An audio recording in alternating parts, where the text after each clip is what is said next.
Unchanged since prehistoric times, sharks have roamed the world's oceans for over 200 million years. Superbly adapted to life in the sea, sharks are constantly on the prowl, constantly in search of prey.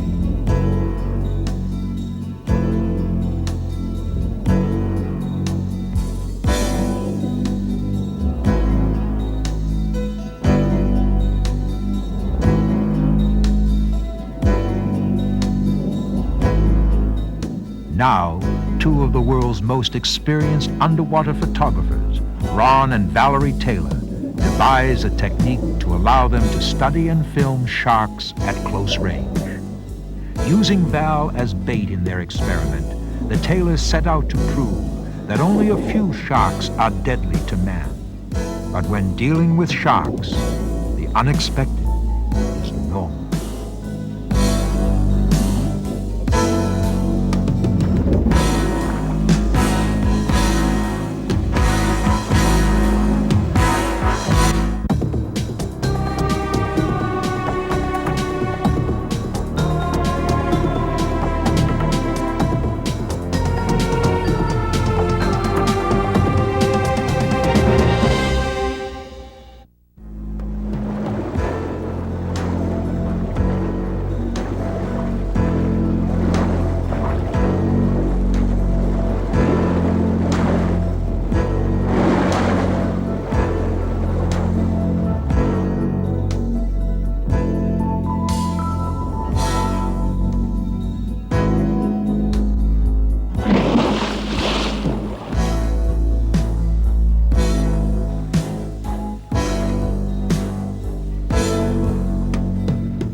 Like multicolored birds of a tropical jungle, the fish of Australia's Great Barrier Reef are infinitely beautiful and varied.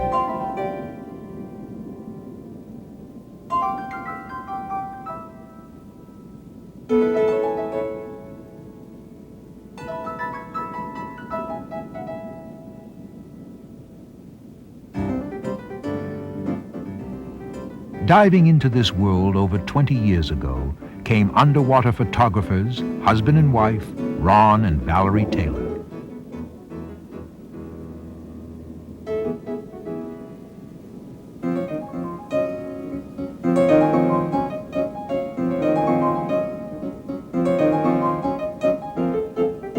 World spearfishing champion in his early 20s, Ron Taylor quickly learned that it is more beneficial to film marine life than to kill it.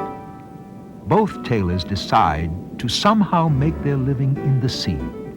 And over the years, they have photographed millions of feet of film, including features such as Jaws and Blue Water, White Death.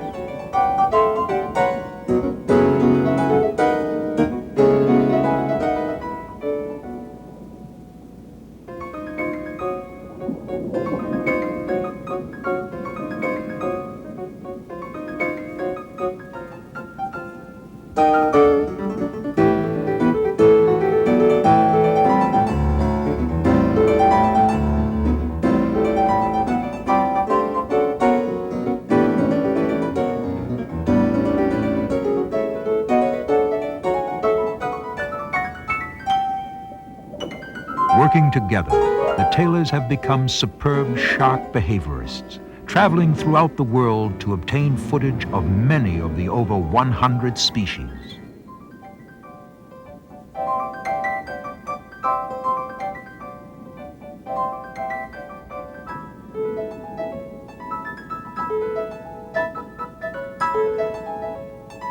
But now that they were being called upon to work closer and closer to these unpredictable hunters of the sea, they would have to find a way to assure both of their safety.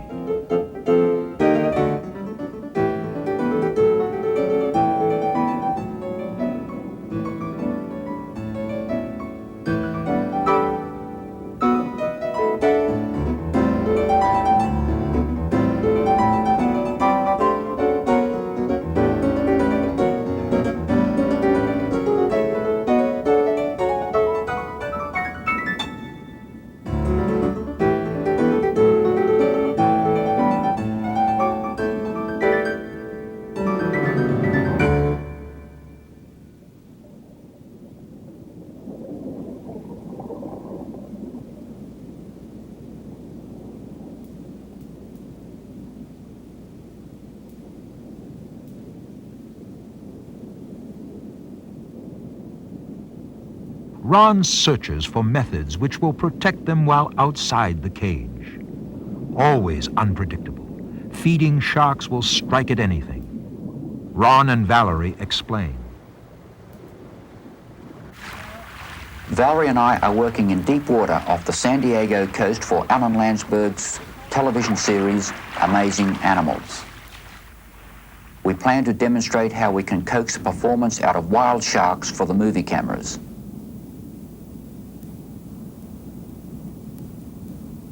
Distracted by two sharks near my head, I didn't see this one come. It grabbed my leg.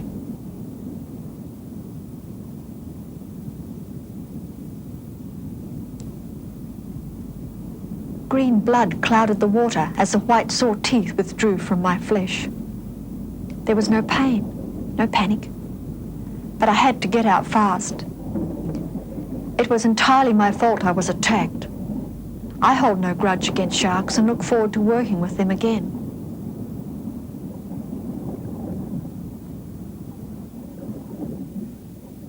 Valerie, they bitten on the leg. I'm bringing a fish with the top half and he's damn well biting the bottom half. I think it might be. Oh, that one's cut right into your wetsuit, Valerie. I tell you, it's cut right through my leg. How bad is it? Hell. I think to look. Oh! What? Oh, dear, look at all that blood. No, Ronnie, it's really bad.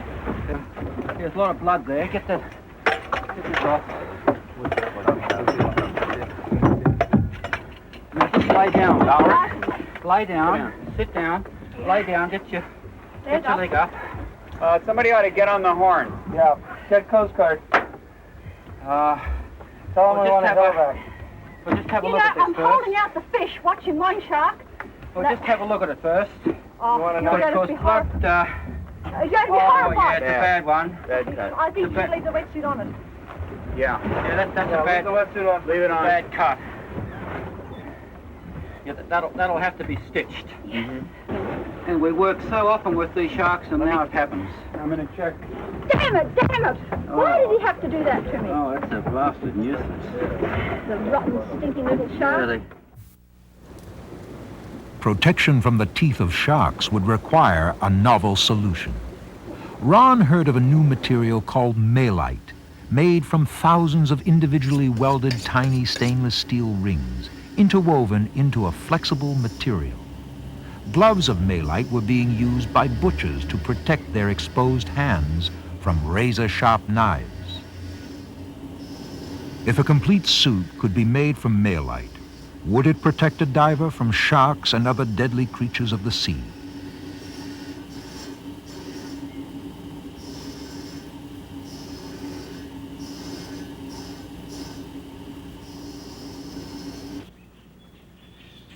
Hey, Valerie, have a look at this. Obtaining a set of gloves, the tailors evaluate the protective quality of the material. It looks as though it might work.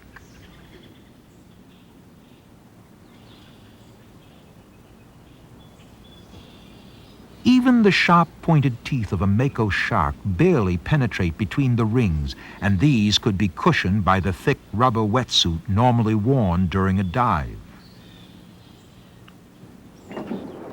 With their first suit, costing about $3,000, the tailors traveled to the northeast coast of Australia to test the suit during one of their filming expeditions. But the suit has been made a bit too small for Ron. It won't fit over his thick wetsuit.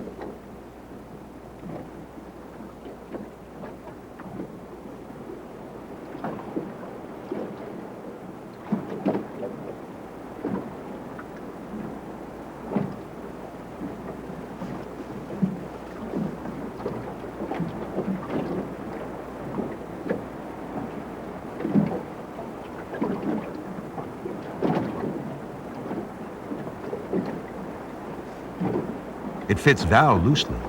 As usual, she is game to try anything.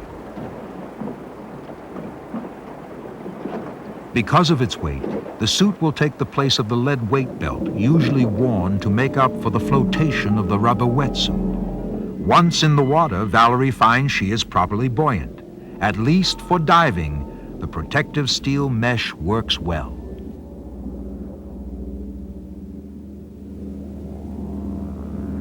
Aided by the dive boat skipper, Bob Weil, a number of fish are tied to a coral head as bait for the reef sharks. Val readies her camera and settles down to see what will happen next.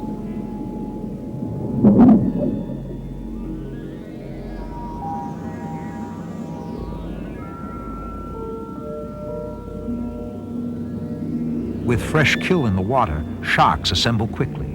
A baby gray reef shark approaches and cautiously circles Val.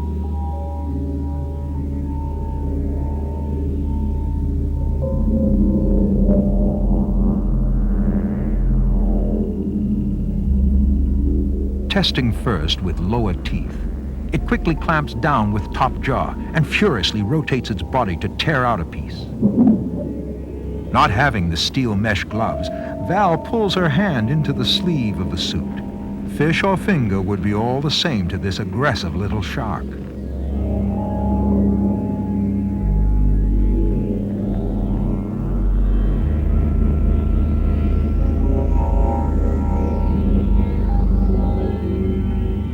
Now a white-tip reef shark appears and swims straight at Ron's camera, then circles the bait.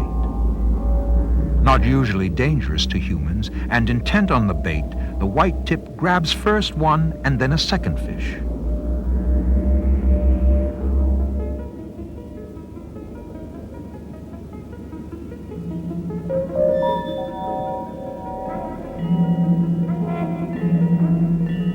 It's almost too good an opportunity for Val, who fondly rubs its back and gives it a playful hug.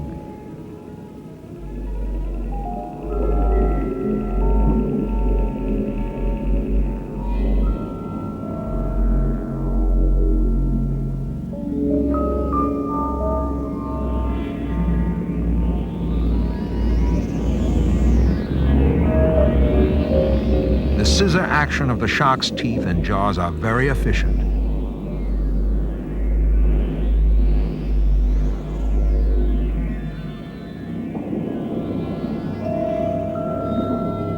Now a larger white tip arrives, and it too goes immediately for the bait.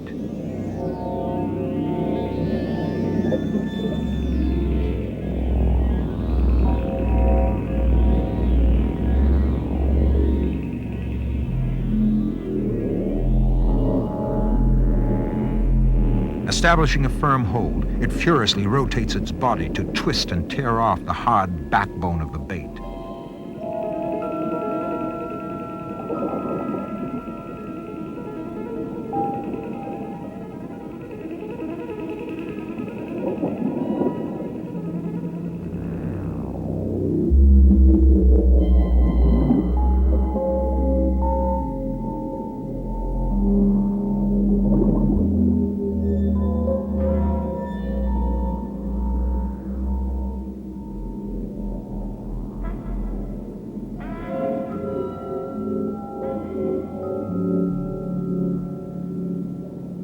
As more and more scraps are dispersed by the feeding sharks, a school of barracuda pass close by.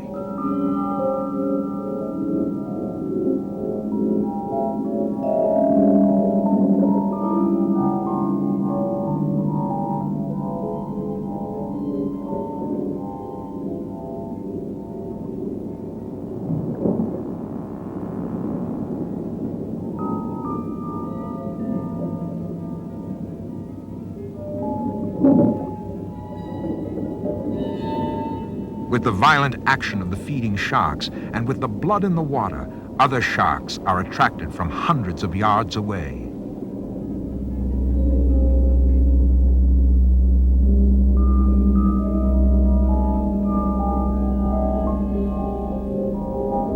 Smelling the bait, larger and more dangerous sharks arrive.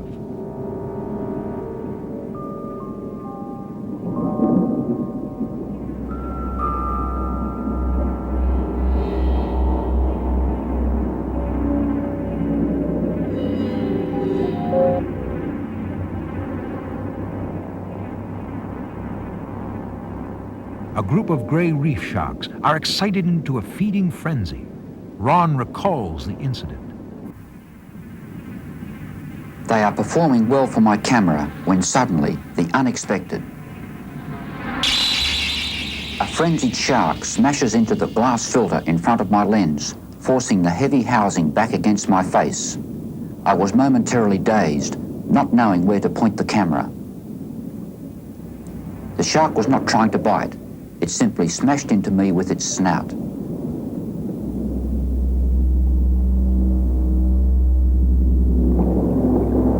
Thankful he was not hurt, they terminate their dive.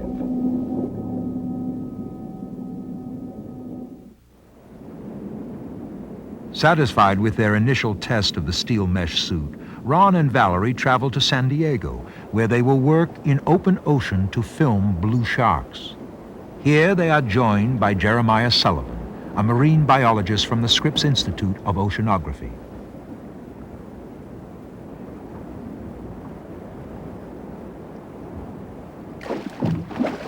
Attracting a shark to the boat's stern, one of the crew grabs it by the tail as it swims by on the surface.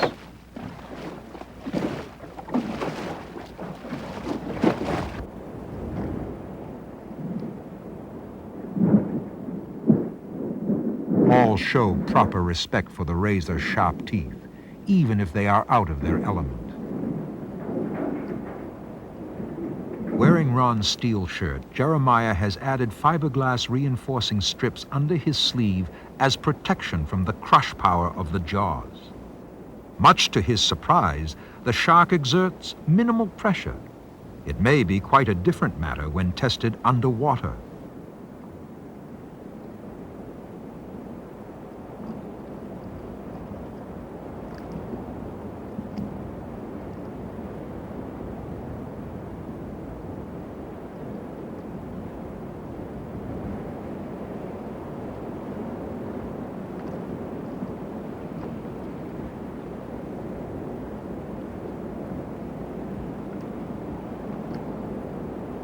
Having served the experiment, the shark is returned to the sea.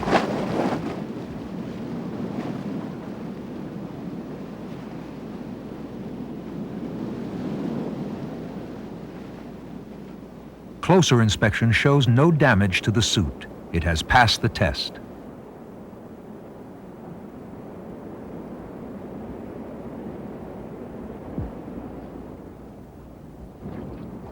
Now Val, Ron, and Jeremiah prepare to dive with the blue sharks, drawn to the boat by placing fish scraps in the water.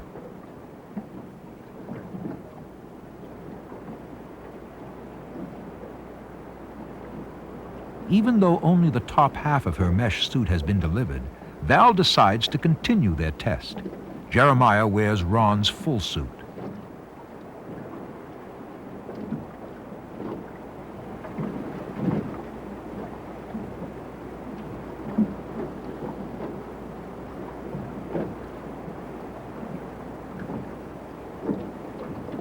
It's a clumsy garment, and the straps and buckles will take a bit of getting used to.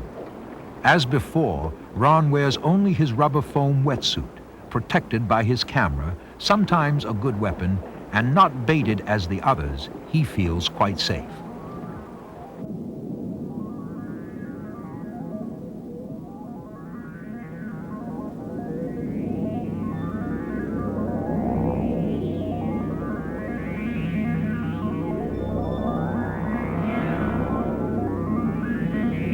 The scraps have done their job, and more blue sharks arrive by the minute.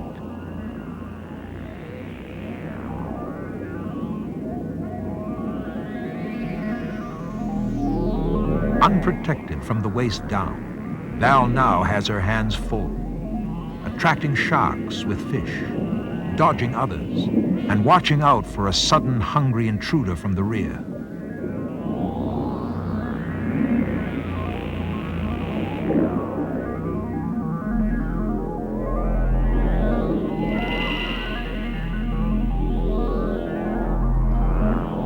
Fully protected, Jeremiah invites a bite as more blues gather.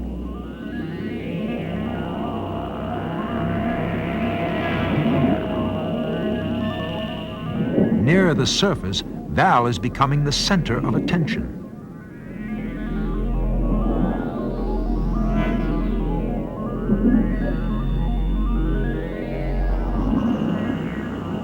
Surviving for hundreds of millions of years, sharks are extremely cautious, unsure of these new animals in the water, but smelling the bait, they seem to hesitate before making an attack.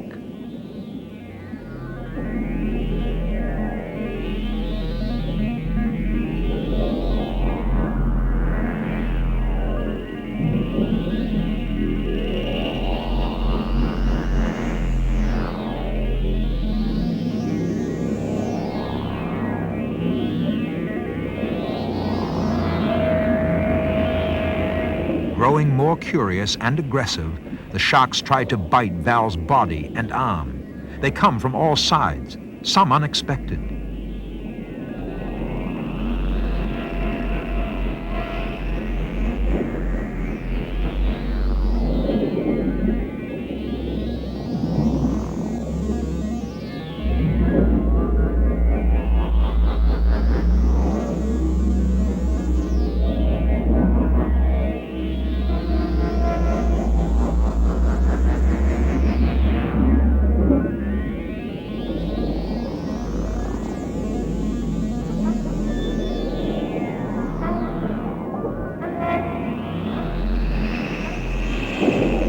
They always press their bottom teeth in first, as if to test the food, and then clamp shut from the top.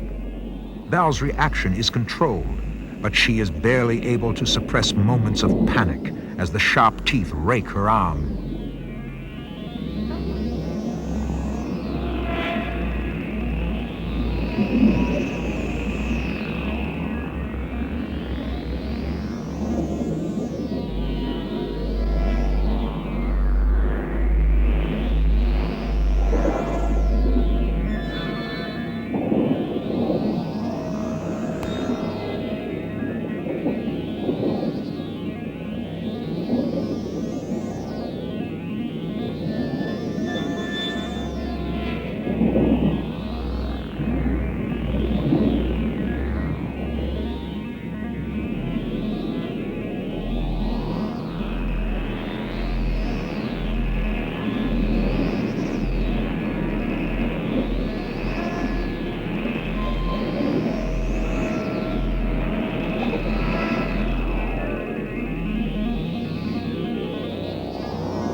Unable to totally control her fear, with her arm clasped in fearsome jaws, as the great head is thrown from side to side, Val pounds with her fist to break free.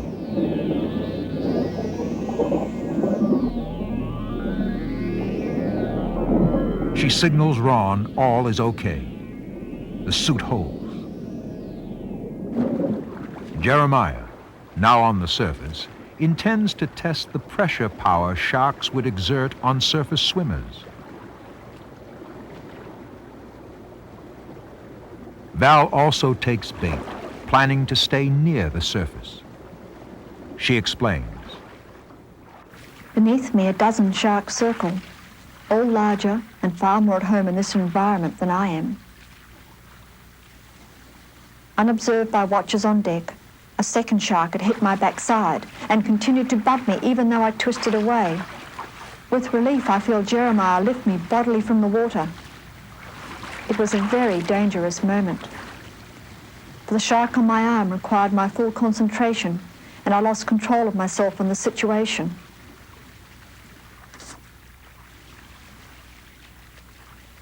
The other shark's teeth had started to penetrate my wetsuit. Serious injury had been a fraction away.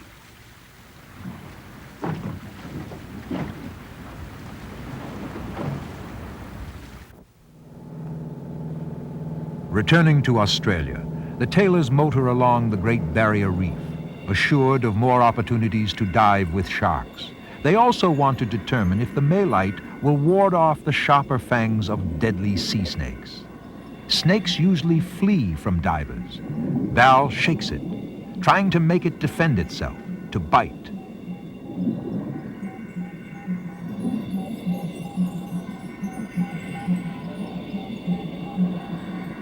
Always near, Ron records with camera, serves as support should Val need it.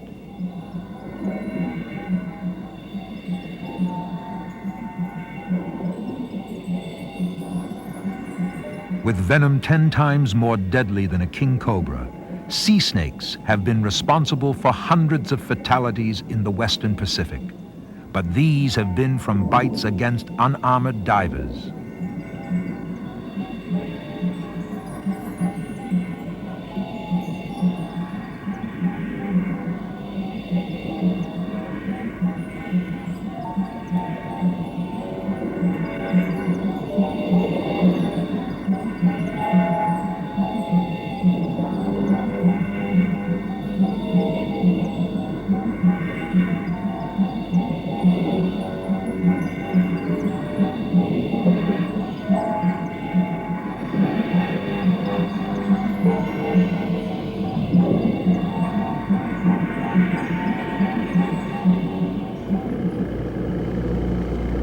Of bait to attract sharks, Val and professional fisherman Alexander Muller troll for tuna.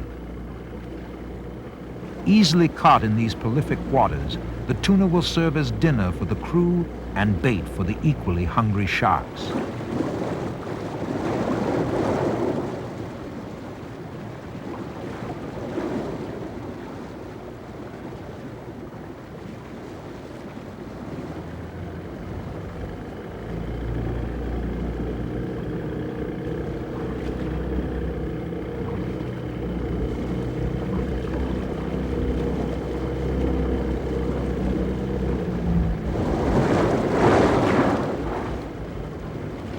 Quickly, the fishing activities attract reef sharks.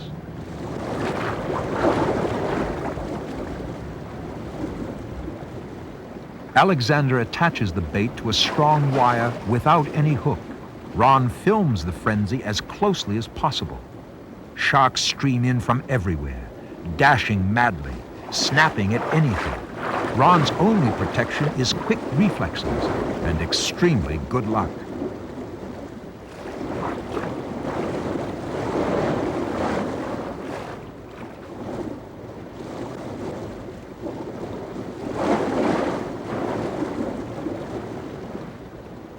Without warning, a massive 10-foot reef shark takes the bait. Rolling and thrashing, it strives to sever the steel wire. Baited without a hook, the monster could easily spit out the bait, but its feeding instinct overrides all reason.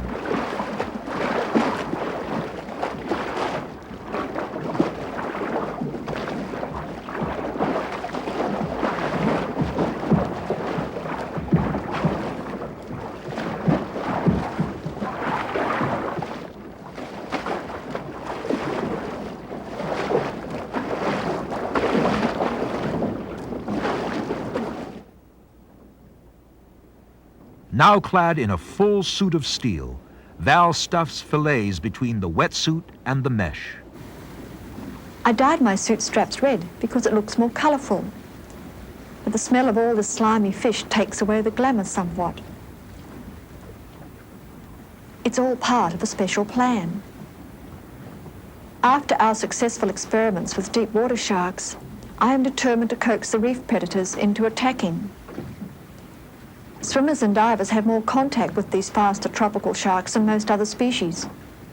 It's important to test their reaction when biting the suit. I want this grey reef shark to like me. He is unafraid and takes the fish from my hand.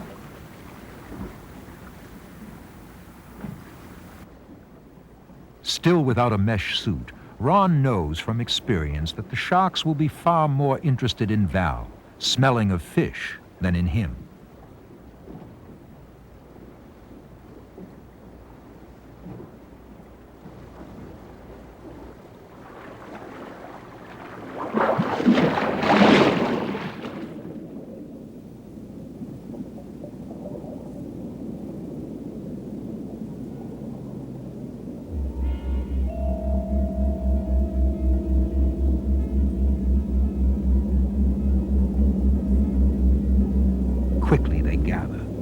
first a 5-foot white tip, accompanied by a small remora attached to the shark's underside, on hand to pick up scraps as the shark feeds.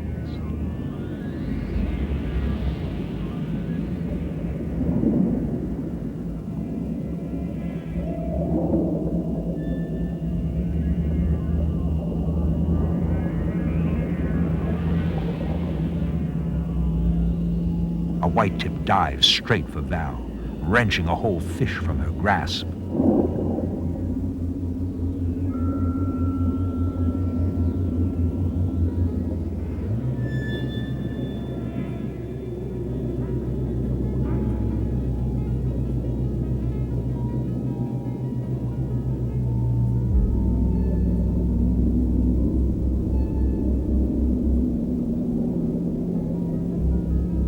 More reef sharks rush up from the depths.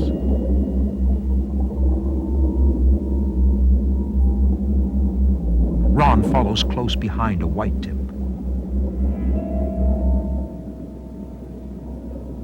Heavily baited with fish, Val becomes the center of activity. Cautiously, the sharks stalk Val's baited arm.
As one moves to take the fish, Val shoves her arm into its mouth.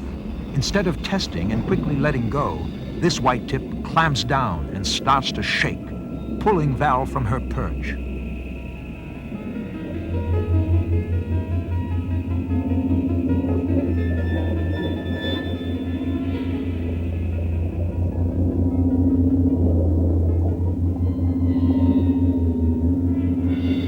Struggling to free herself, she breaks loose, her arm aching from the violent action. Composing herself, she signals all is well, casts a furtive glance over her shoulder to see from where a new attack might come.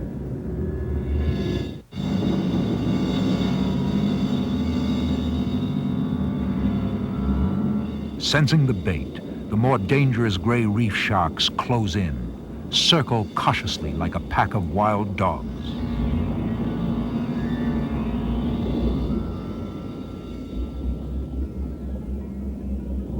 Alexander comes from the support boat with more bait wired together. He attaches it securely to the coral head.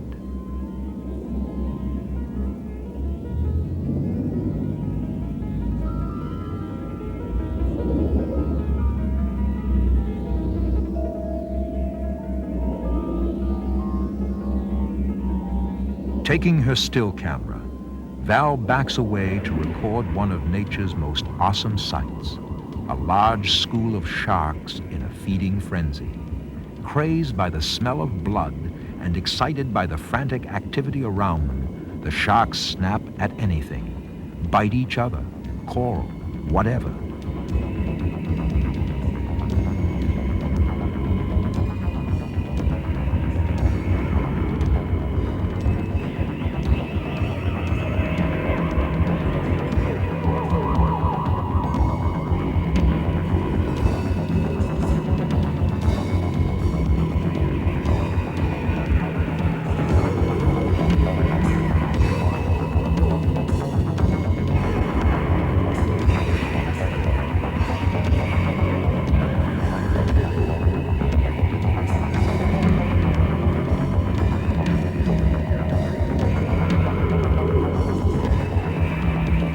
It is a frightening scene.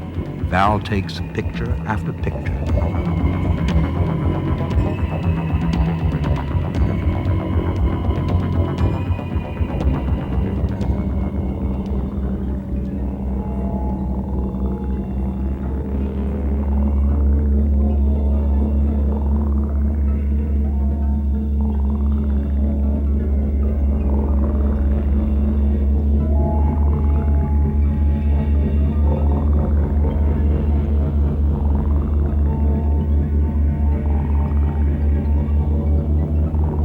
Val must constantly fend off the curious advances of a 6-foot gray reef shark, which can't make up its mind to take the bait or a bite out of Val.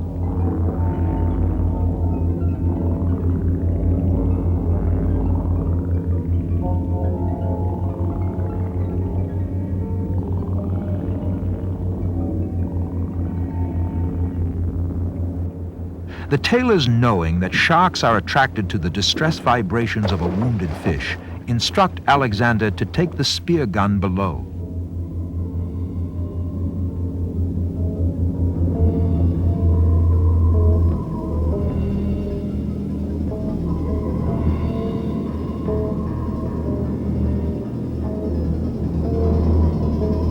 As more sharks quickly gather, Val suddenly finds herself engulfed in a feeding frenzy. She recalls. Suddenly, a shark hits my face, teeth grating against my head. I swing away, dazed, my air supply torn from my mouth. I fight to stay conscious. Blackness threatens to engulf me. I struggle towards Ron, but he is unaware of my distress. My face is in agony as I rush to the surface, life-giving air my one desire.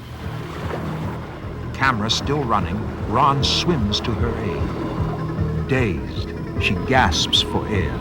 Ron grabs her air supply and pushes it into her mouth. Totally exhausted, I drift down, sucking invisible life from my mouthpiece. I wondered if my throat was cut, my jaw smashed. The hardest part was staying conscious. My body desired the relief of oblivion. My mind fought it.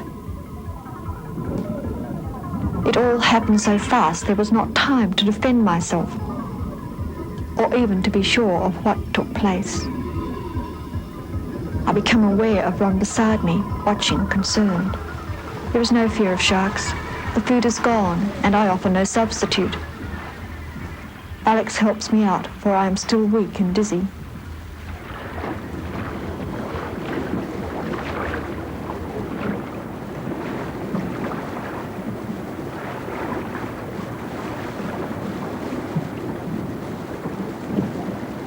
My jaw hurts more from the blow than the wounds. Even speaking is painful. It is only then that the full extent of her danger is realized. Close in, holding bait, she is rushed by the shark, its mouth wide, its teeth surrounding her face.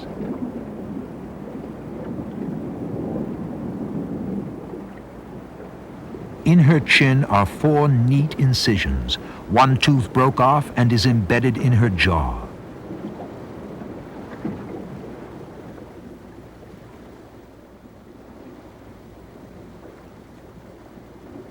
Unseen, unfelt, another shark had struck her leg, actually punctured through a few steel mesh rings. Without her protective suit, she would have been torn to pieces. The final test of the Malite suit will take place along the coast of South Australia. Here they hope to find the most feared shark in the sea, the great white. Ron describes. It's simply a matter of hanging chunks of meat over the side to lure the sharks to us. Sometimes we wait a matter of hours or a couple of days, but we know the monsters will eventually arrive. Normally growing from 12 to 14 feet, there have been encounters with great whites ranging to 16 feet in length and weighing over 2,000 pounds, a ton of skillful eating machinery.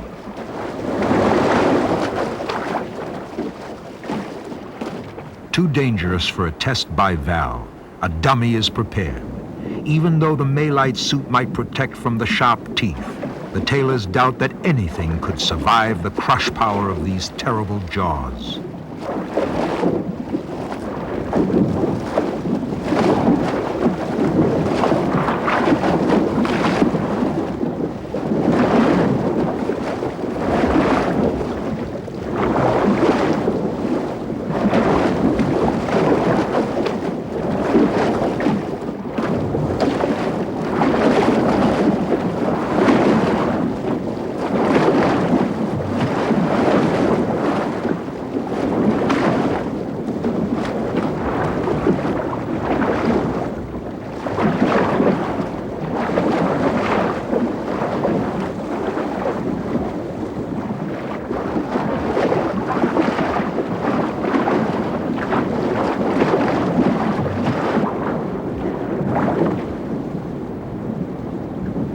Fitting a wetsuit stuffed with seaweed into the malite covering, the tailors plan to film a surface attack by the great white.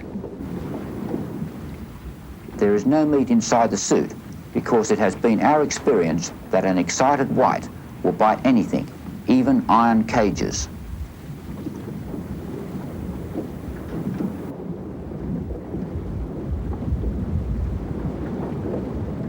If it were a surface swimming diver, would it survive?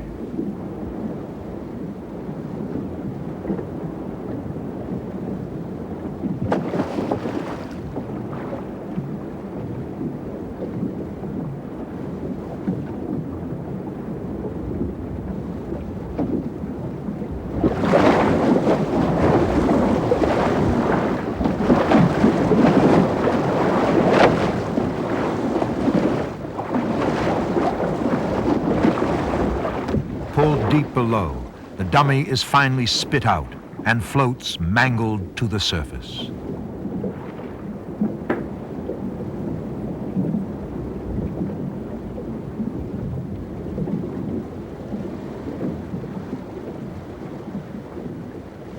The suit has survived.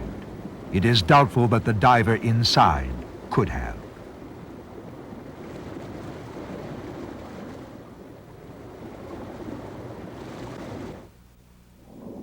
For Ron and Valerie Taylor, the sea has become a second home. Here they have found a unique occupation, selling their films and photographs worldwide. They have been able to combine their hobby and livelihood. Years of careful observation have provided the experience to judge risk and overcome fear and panic.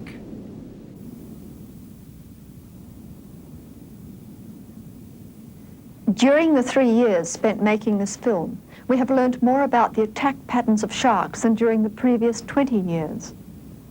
The most amazing aspect has been the heavy baiting required to coax sharks into biting. Also, the absence of real crush power was a surprise. Wide open, the jaws lack great pressure. Only when almost closed on an arm or a wrist was the crushing effect a problem. This, we feel, is because the shark uses a sawing motion to sever its prey. More damage was inflicted to my joints by the shaking action than by jaw power. Making this film has been a fascinating and educational experience. I believe we have proved that the steel mesh offers excellent protection against small to medium-sized sharks. I am lucky to have escaped serious injury. Ron, Jeremiah and I strongly advise anyone else against taking this type of risk. We would hate to think some other person sustained grievous bodily harm trying to emulate us.